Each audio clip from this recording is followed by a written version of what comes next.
Hey guys, it's eveRide, and today we're going to do a brutally honest review of the venerable Kawasaki KLR 650.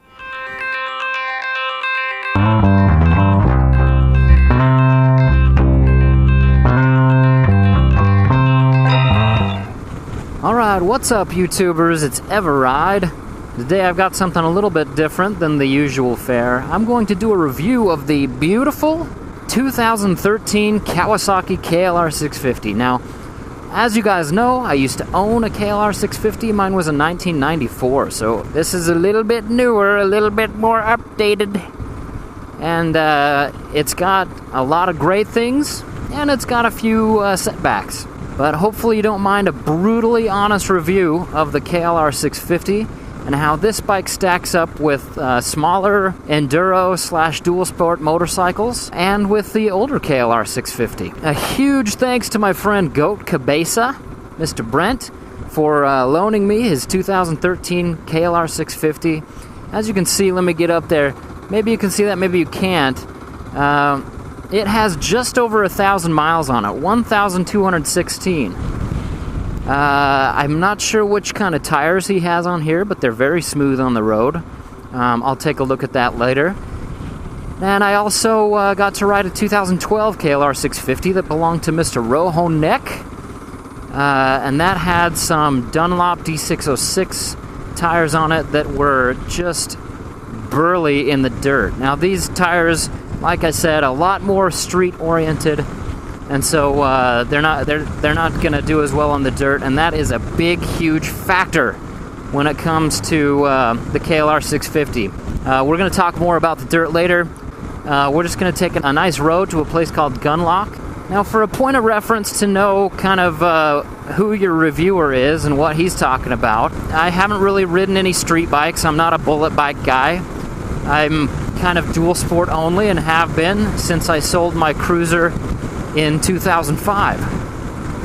I owned a Kawasaki KLR 650, the 94. I bought that in 2010 and sold that this last winter, so the winter of 2012. So something that I've noticed, this one has this nice enlarged windshield up here, windscreen, and that helps a little bit. It puts the wind up. Let's see, I'm feeling it right here. I'm feeling it right here. Down here, there's nothing. Up here, there's quite a bit of wind. Now, the KLR is kind of a midway touring bike. It's something that can handle the roads with ease, and actually quite nicely when it's got a good pair of road tires on it. And it's something that can handle most fairly easy trails that you throw at it.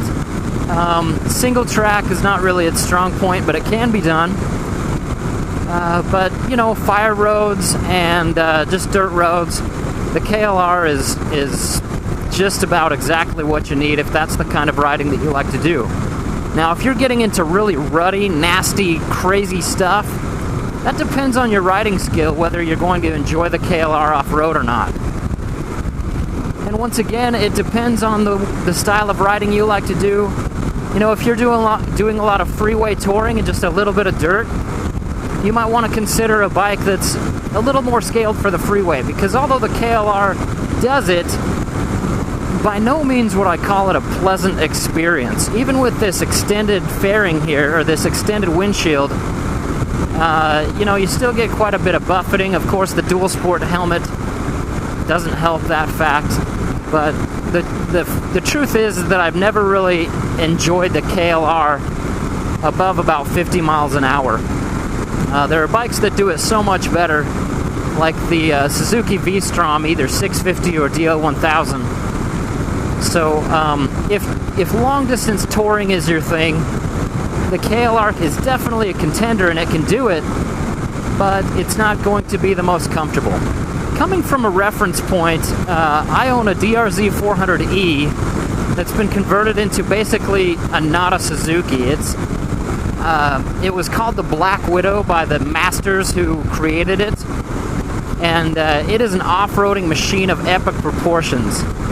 It is perfect in pretty much every way possible. So I'm coming from a point of riding the bike that was tailor-made for my style, which is not really super fast, not super crazy. I don't really go off huge jumps or anything, and I don't really get on the freeway too often. So coming from that, if you kind of want to know more of my style, check out my other videos on my channel. Now, the seat on the KLR when compared to the DRZ is really a lot nicer. Now, don't get me wrong, this isn't a luxury ride. Your butt's gonna get sore after a few miles. Now, that being said, the seat on the KLR is way better than the seat on normal dirt bikes. At the same time, the seat on the KLR is way worse than a seat that you'd get on most cruisers or touring motorcycles. Now, some resources you might want to look at if you are looking into a KLR 650. An amazing resource, and I still hang out there once in a while, even though I no longer own my KLR, is klr650.net. Those guys can tell you anything you need to know about the KLR 650. Something that I really don't like about the KLR is the mirrors. I don't know what it is about KLR mirrors. Brent's are actually on there pretty good, but it seems like they're always flipping loose and just wobbling all over. Even a good gust of wind can do it for you, and it's really quite irritating. And that would happen on my motorcycle, and apparently that happens a lot on the newer ones. One thing that's absolutely fantastic on the KLR 650 is it has pretty much an unmatched range. It's got a huge gas tank, and before you hit reserve on most KLRs, you can hit about 250 miles on 5 gallons. So 250 miles to 5 gallons, you're getting 50 miles to the gallon, which is pretty great considering what this bike can do. From my experience, it got 50 off-road and it got 50 on-road. Now, I don't ride it. When I had the KLR, I didn't ride it nearly as hard as my DRZ off-road. But, you know, when I was going and taking it to it, the mileage didn't seem to suffer. The throttle response and the overall power delivery on the KLR is really quite good. Now, again, this is not going to be a sport bike. It's not going to just rip you off of your feet and make you fly off the handlebar. You can wheelie a KLR 650, but it takes quite a lot of practice, and you know, you can't just do a throttle wheelie on a KLR 650 like you can on a lot of smaller dirt bikes. It's just a really heavy bike.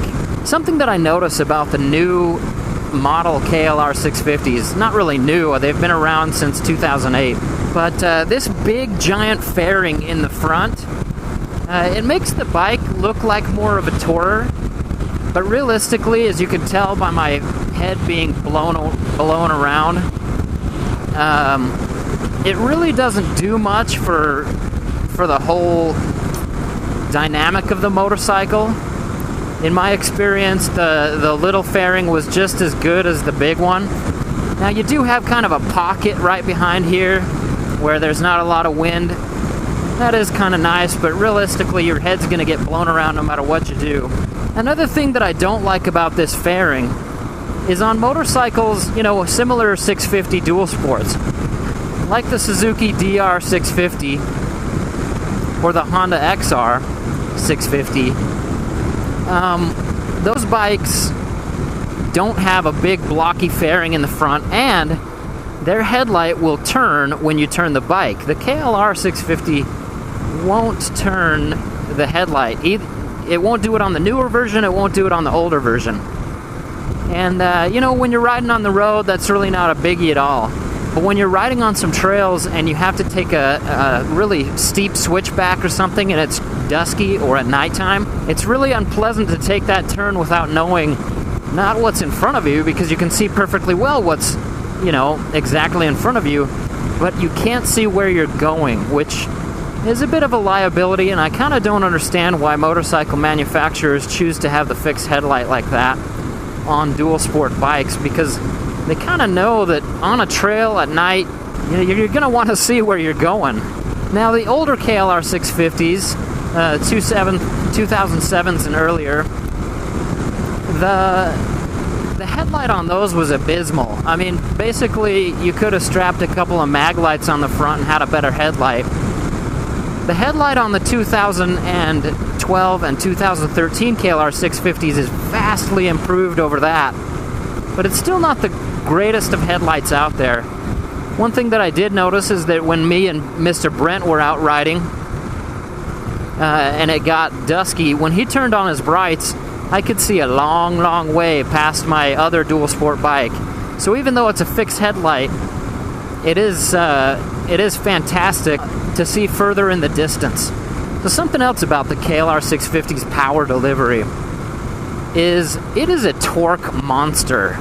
Basically, you can put this thing in first, and especially if you reduce your sprocket to a 14 tooth, you can really get some torque down to the ground. Now, that all comes down to the tires that you're using. If the tires that you're using are street tires and you're trying to go up a hill, that torque is just going to spin out and you're really not going to make any progress.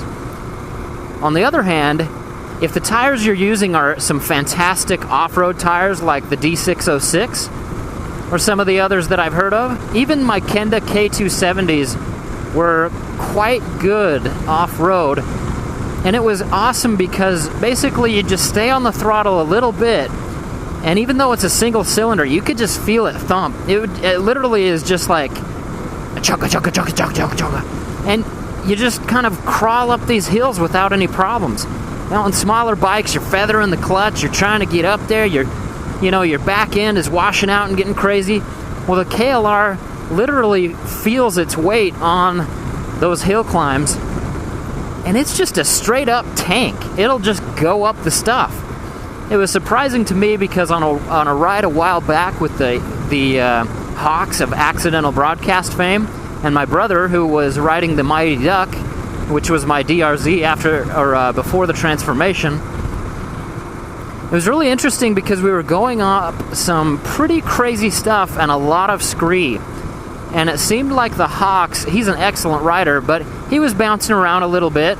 My brother on the DRZ was bouncing around a lot, and that was before any suspension mods were done to it. But on my old, slow, heavy KLR 650, I climbed right up that stuff, and I don't even think I ever touched the clutch. And the power was just there. Even at the low speeds, I was kicking it in a second. It really is just a tank, and it kind of can't be stopped off-road as long as you have enough power in your body to handle a large motorcycle. Now, something that I don't like is this big fairing, and I know that we've talked about that, but it kind of makes the bike a little bit of a poser in my book. It's just kind of a big chunk of plastic. You get on it and it looks like a big bike, and I think it looks better than the old ones. Maybe. I don't know, it depends on the style you like. I actually really like the style of my old KLR. But this looks a little bit more road-worthy. But the thing is when you get on it and you look down through, you can peer down and see the front tire, and you just kind of see in there, and you realize this whole thing is basically just a shell for show. And I don't really like that. I'm kind of the school of function over form, and so I don't care what it makes the bike look like. I just want it to function, and what this seems to do is just kind of is there. It's just a big hunk of plastic. Now, something else that I was surprised to see once I started riding the newer KLRs was the gas tank is identical to the old gas tank. There's nothing different, it just looks a lot bigger because of these fairings on the side. Now here's a big thing about the KLR, is the suspension is literally like a 50-50 suspension. You can't really tune the suspension without some emulators and stuff like that. Now, don't get me wrong, I really don't know what I'm talking about when it comes to suspension, but I can feel the difference in the suspension between a custom-tuned suspension like a Geary suspension did on my Black Widow versus the stock suspension on the KLR. The KLR suspension is really quite squashy, which is fantastic on the road. But in the dirt, it can lead to some washouts if you're hitting the front brake in the dirt. And a few of those I've experienced and crashed pretty hard. In fact, last time I was on Mr. Rohonek's KLR 650, I had one of those washouts, and it ended up damaging his bike, which definitely was not cool. Now, something that's a common complaint about KLR 650s is the lack, and it's such a coherent and logical complaint, but it's the lack of a sixth gear. If it had another gear, it would be so much more comfortable on the highway. Now, it'll do 80, 85 just fine, but you do feel like you're really wrapping it out. Now, I have the same problem on the DRZ 400, where it just needs another gear. The gearing is just geared low, which is great for the trails. If you plan on getting out and doing any type of riding on the freeway, you're really going to want that extra gear. All right, guys, it's pet peeve time on the KLR, okay? Something that you'll need to do if you buy one of these things. Oh, my goodness. Okay, let's just talk real quick, because this is a brutally honest review. I don't know what they were thinking with the kickstand, but this is probably the worst kickstand I've ever dealt with on any bike, because when you lean the bike over, you're not actually leaning it over at all. I'm on a pretty flat grade here, and the wind almost blew this thing over, and it makes me crazy. The same thing happened with Mr. Rohonek's bike. I don't know what the deal is. It's just, it's insane. The bike's almost straight up and down, and parking it on any kind of an incline, you just can't do it. Why Kawasaki? I don't understand the reasoning behind the kickstand this time. On the 94 KLR that I had, it was never really a problem unless it was really over, but here, on a windy day here at the reservoir, it's crap, because to do this review, I've actually got to hold the bike up, which is a bunch of garbage. Anyway, that is the biggest pet peeve. The suspension's a little bit soft, and so here's the main problem. It will stay up on its own, hopefully, but the moment you hop over the bike and get your weight on this, that's going to be really difficult. I mean, some people are going to bag on me for this, but that's going to be really difficult to put back, especially on any kind of a little bit of a hill or an incline or anything. Now, something that I absolutely love about the KLR 650, and I wish more people did it, was the rack. Every KLR has a rack, and it's such a simple thing, but this one simple rack, you can do so much with it. These are just standard screws in here. Well, they're metric, they're not standard, but they're standard on the KLR. And so literally, you can put on whatever top box you want, whether it's made for a bike or whether it's, a igloo cooler, just by screwing some things down into the rack. That's a fantastic idea, and I wish more people would do that. You guys, it's up to you whether you want to get crash bars. With the new style of KLR 650s, it's almost a requirement with these big fairings on the front. Now, I do like the styling of the new fender, obviously. Things just seem a little bit more polished on the newer KLR 650s, but when it comes down to it, they're essentially the same bike. They've just got, once again, this big, huge, I don't know, I think it looks good. It makes the bike look roadworthy, but these are big, expensive eyesores to some people. And they're really fragile. The guards on the old KLR were just a piece that attached to the gas tank and they just came out. And really, I don't know why anybody would need anything beyond that. I mean, they were flimsy and they'd come off and stuff like that. They wouldn't protect your radiator or any of the guts inside at all. The crash bars on the new KLR have to come out another, couple of inches.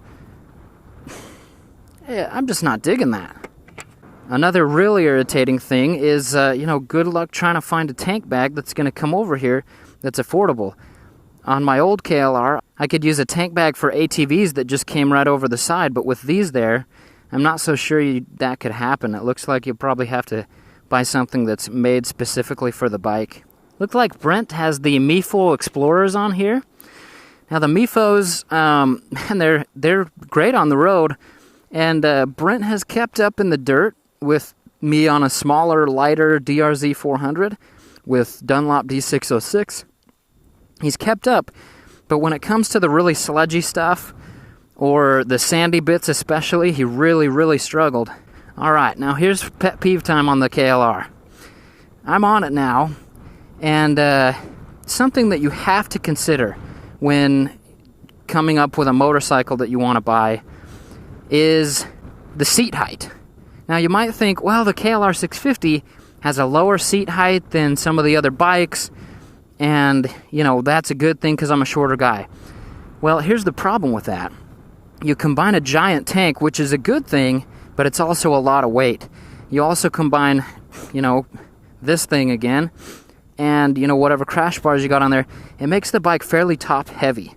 And when you get on and you have that ridiculous kickstand, you have to lean over and put a lot of weight on this right side. And if you're on any kind of an incline and your boots aren't perfect, you might slip. And this bike is a beast to pick up. So look at that. Once again, stuck. Stuck. And so I'm now, okay, so I was risking tipping it over just to get the kickstand back because that's just engineered weird, you know? Especially when you sit on it, it brings the bike down and it pushes that kickstand further into the ground. And it's just tough.